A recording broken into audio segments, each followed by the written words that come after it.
Komparativ billedanalyse af portrætter. Det første portræt, som jeg har valgt, det er det her maleri, som har titlen Det Hirschsprungske familiebillede. Det blev malet i 1881 af P.S. Krøyer, som var en utrolig aktiv kunstner i romantikken. Billedet det blev så malet der, som sagt, i 1881. Det er ligesom det lidt senere romantikken. Det, der sådan generelt kendetegner romantikken, det var jo meget det danske flag, bøgeskoven, flot natur, arkitektur, Rundetårn kunne det være, Gåsetårnet. Altså ordet nationalistisk, det er sådan positiv Danmark, kan man sige. Og det skyldes jo den her økonomiske krise, Danmark var igennem, og bombardementet i starten af 1800-tallet. Billedet som sådan udstråler jo ikke ligefrem sådan nationalitet og det danske flag, og vi har så meget at være stolt over, men hvis man kigger om i baggrunden, så kan man alligevel godt få øje på den her skov, som ser utrolig dejlig og meget frodig ud, og den lyse himmel, altså det er jo ikke fordi det regner for eksempel, kan man sige på den måde. Motivet, det er som sagt den Hirschsprungske familie. De ejede et cigarfirma og havde derfor utrolig mange penge. Det kan man både se på deres tøj, men også der er porcelæn her, og det ligner noget vin, de har stående her, og faren han læser en bog, og det er noget, altså det ligner, det er et flot hus, de bor i. Altså man kan se, det er en flot sådan altan, eller terrasse, hvis man kan kalde det. Men generelt så var den Hirschsprungske familie meget sådan kunstinteresseret i perioden der i guldalderen, og derfor har de utrolig mange malerier fra guldalderen, som de har på en samling nu, som hedder den Hirschsprungske samling, som er utrolig interessant. Og derfor så fik de så også malet et portræt af dem selv, som man kan se her. Det andet portræt, jeg har valgt, det er det her af Simone Aabær Kern. Det er Anders Fogh Rasmussen og malet i år 2010. Det er blevet malet i forbindelse med, at Anders Fogh Rasmussen han valgte at træde ind i NATO og gik så ud af dansk politik, i hvert fald tror jeg som statsminister. Og hver gang en statsminister gør det, så bliver der malet et portræt af dem. Og det er op til statsministeren selv, hvem der skal male portrættet, og hvordan det skal se ud, og hvad man, der er ikke sådan lige de allertykkeste rammer, hvis man kan sige det sådan. Der er ligesom frit spil. Anders Fogh Rasmussen var den første, som har valgt en kvindelig kunstner til at male sit portræt, hvilket for det første er utroligt spændende. Man kan se, at det er anderledes i forhold til de andre portrætter. Blandt andet så er der jo farverne meget klare, især den grønne farve, som der er oppe i venstre hjørne, den her bøgeskov. Og så også den blå farve, himlen. Men ellers så synes jeg, hun har ramt rigtig godt, fået mange trækker frem, og vi er ikke sådan i tvivl om, hvem det er, vi ser på. Det, der er lidt spøjs, synes jeg ved det her billede, det er, at man ligesom kan se noget, der ligner noget Mellemøstens natur, altså den her meget orange klippe, hvor der er det her fly, jeg ved desværre ikke, hvilket fly det er, som flyver ind over, blandet med den her sådan bøgeskov, som er jo utrolig sådan det danske, en meget sådan dansk tegn, noget vi sådan meget, altid har været meget stolte af, ikke? At man har blandet det på den måde, og man kan sige, at grunden til, at Anders Fogh Rasmussen og Simone Aabær Kern har valgt, måske at der skal være den her, hvad kan man sige, de her to kulturer, der mødes, det kan man sige, måske fordi Anders Fogh Rasmussen i hvert fald er en af de personer, som vi husker rigtig meget, når vi får sagt Mellemøsten, krigen, altså i Afghanistan og Irak og sådan, så ved vi, at det var jo ham, der var statsminister på det tidspunkt, hvor det var meget i Danmark og sådan noget. Så derfor har han jo også valgt noget, kan man sige, lidt personligt input på sit maleri, hvilket de ofte gjorde, de her statsminister, når de skulle vælge, hvordan skulle det her portræt se ud. Man kan sige, perioden, der har været, er jo jeg ved ikke om det stadigvæk er realismen, det er i hvert fald i den moderne tid, og det er jo igen man ikke i tvivl om, og det synes jeg mest er på grund af farverne, men også på grund af det her af den her flyvemaskine, og man ligesom har valgt at blande de her to sådan kulturer, som man altså den danske bøgeskov, man er så stolt af, og så lige pludselig så kommer der egentlig et eller andet fra Mellemøsten ind. Så har jeg lige sat billederne lidt op mod hinanden, hvis man kan sige det sådan. De to portrætter er to malerier, to portrætter, og de er begge to malet på et lærred. Farverne er meget forskellige, man kan sige. På billedet til højre af den hirsbrugske familie, der er farverne brækket, de er meget mørke i det, de er sådan varme og sådan lidt kolde, og i baggrund, der kan man se den hvide farve, ikke, som ligesom er himlen, hvor at billedet af Anders Fogh, der er farverne meget mere klare i det, og det fanger måske mere det billede, hvis man stiller dem op mod hinanden, det ved jeg ikke.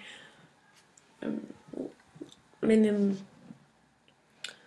den hirsbrugske familie, det er jo så, kan man sige, et maleri, hvor man eller det er et portræt, hvor man ligesom skal fremstille en hel familie. Man skal fremstille familien som helhed, hvor at man kan sige, Anders Fogh Rasmussen, det billede, altså det portræt af ham, det er ligesom kun ham, man skal have frem. Altså det er ham, man vil vise, hvilket jo er en ret stor forskel, fordi man ligesom har med en person at gøre, og så ligesom 7 personer på det andet billede.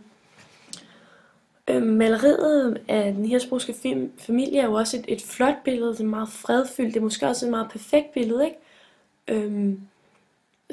Som skulle vise den her familie, og man kan sige, at på samme måde er det billede, eller det portræt af Anders Fogh, det er jo også meget, igen et flot billede, igen noget vi godt vil vise, nogle positive sider, som vi vil have frem, og vi prøver ligesom at skildre virkeligheden, og vise den, ikke?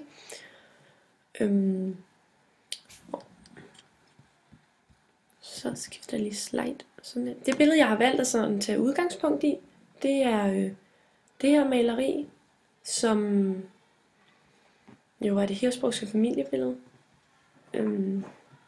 Og man kan sige, det er først og fremmest det, når vi taler portrætter, så taler vi om at sådan ligesom vise virkeligheden. Og det har de egentlig gjort meget godt. Det er jo et hverdagsbillede. Kompositionen, den kan jeg lige prøve. Så har jeg lige lavet sådan en sjov en. Det er en oval komposition, synes jeg. Det var svært lige at finde ud af. Men jeg har sat den til cirka at være sådan her. Og det er fordi, at jeg synes, at den ovale komposition fanger hele det motiv, vi godt vil have med. Altså det er jo personerne, det drejer sig om. Så derfor har jeg valgt at sætte den her, altså og valgt at sige, at det var den ovale komposition.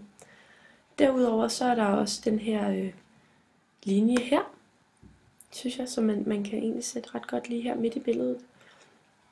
Den skiller ligesom billedet lidt, fordi vi har den her afstand mellem kvinderne og så mændene. Man kan sige, at der er en lille bitte smule ubalance, synes jeg, på venstre side. Men det gør ikke så meget igen, fordi venstre side ofte kan bære mere på billedet. Altså der må godt ske mere der, end der ofte må, hvis man kan sige det sådan, på højre side. Hvis vi prøver at tage sådan det gyldne snit, så har jeg sat det første gyldne snit til op i hjørnet til at være her ved faren. Og det synes jeg egentlig passer rigtig godt. Fordi det var noget af det første, jeg ligesom lagde mærke til. Og han er også lidt lysere tegnet, hvis man kan sige det sådan. Det er næsten som om, at solen den ligesom står lidt ind på ham.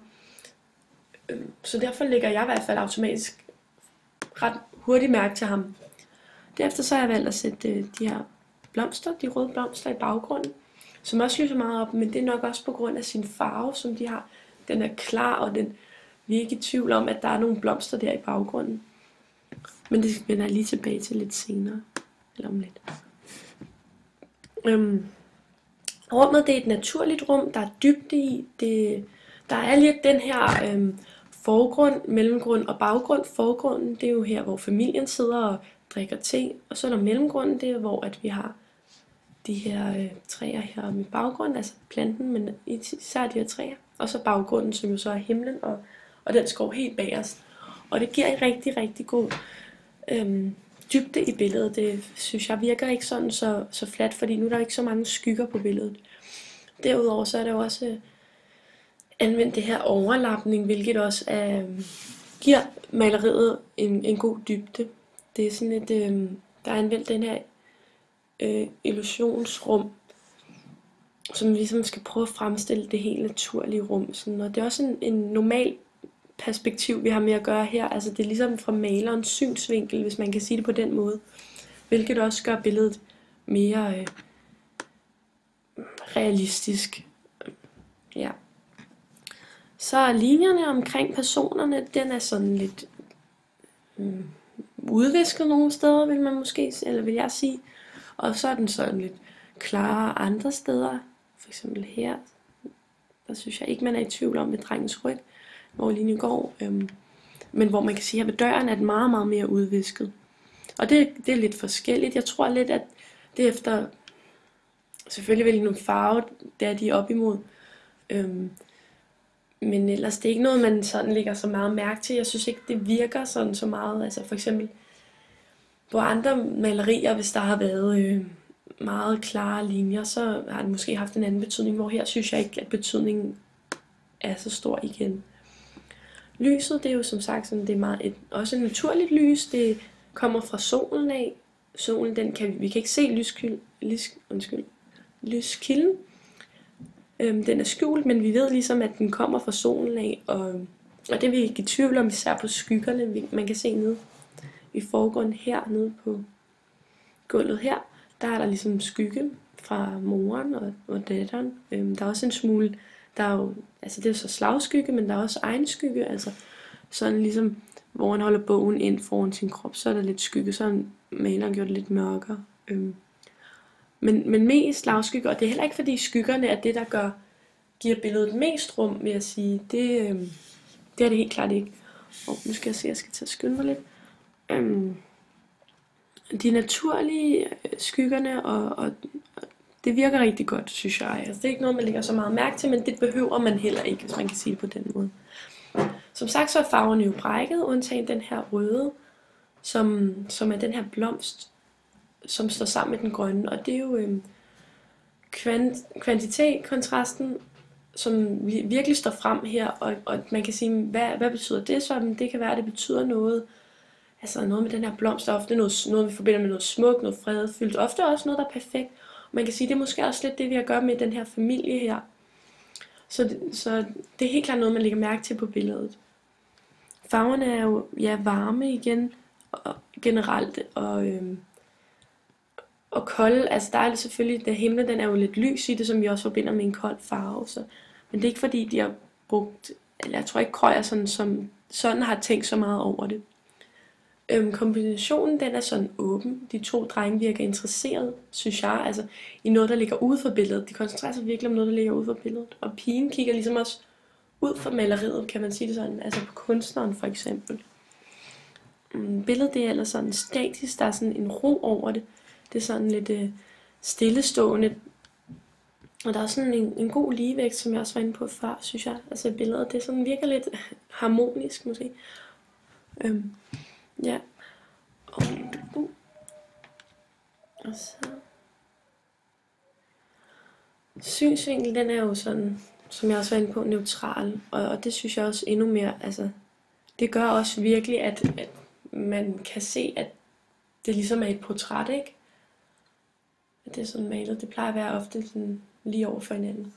Billedet er jo også et maleri, som man kan genkende den dag i dag. Man kan sige, at det er et familiebillede. Altså skifter man deres tøj ud, og måske også ligesom huset lidt, så kunne man jo forestille, at faren havde en telefon i hånden, og mor havde en computer. Ikke? Så er det jo næsten et familiebillede, som vi andre også kan relatere til, hvilket jeg synes egentlig gør, at man hurtigt sådan, at billedet hurtigt tiltaler en, og man hurtigt kan finde en historie i det her. Men man kan også hurtigt også finde ud af, hvad sker der egentlig på det her billede, fordi vi alle sammen selv kan relatere det. Vi er selv sådan familier, eller ja, det har alle. Og det var faktisk det, jeg havde, så nu lukker jeg ned.